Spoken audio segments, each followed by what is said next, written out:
بسم اللہ الرحمن الرحیم۔ السلام علیکم اسلامک وظائف کی دنیا کے پیارے دوستوں، امید کرتا ہوں کہ آپ سب خیر و عافیت سے ہوں گے۔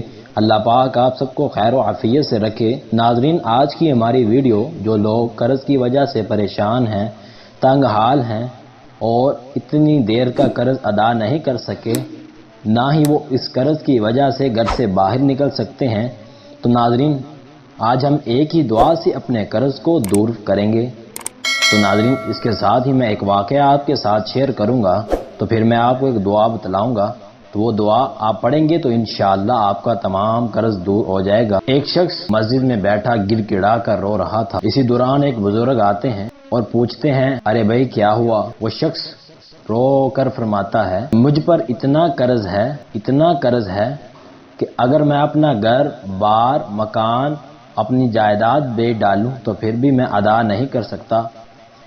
تو بزرگ نے کہا کہ پریشان ہونے کی ضرورت نہیں، اللہ سے گر گڑا کر دعا کرو اور اس کے اندر اس دعا کو شامل کرو، تو پھر دیکھو تمہاری کس طرح حاجت پوری ہوگی۔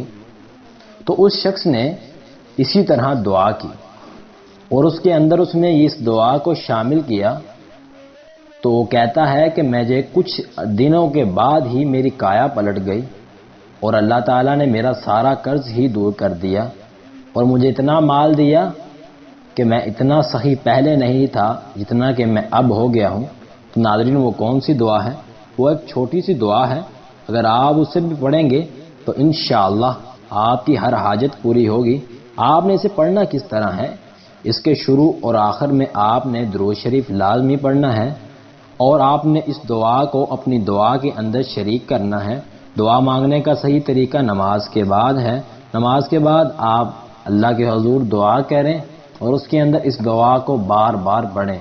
میں آپ کے سامنے دعا پڑھنے لگا ہوں۔ بسم اللہ الرحمن الرحیم۔ فی مقعد صدق عند ملیک مقتدر۔ یہ قرآن پاک کی ایک آیت ہے اور علماء کا کہنا ہے کہ اس کے اندر 2 اسم اعظم ہیں۔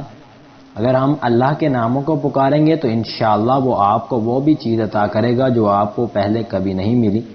تو ناظرین، یہ تھی ہماری آج کی ویڈیو۔ انشاءاللہ ملتے ہیں نیکسٹ ویڈیو میں۔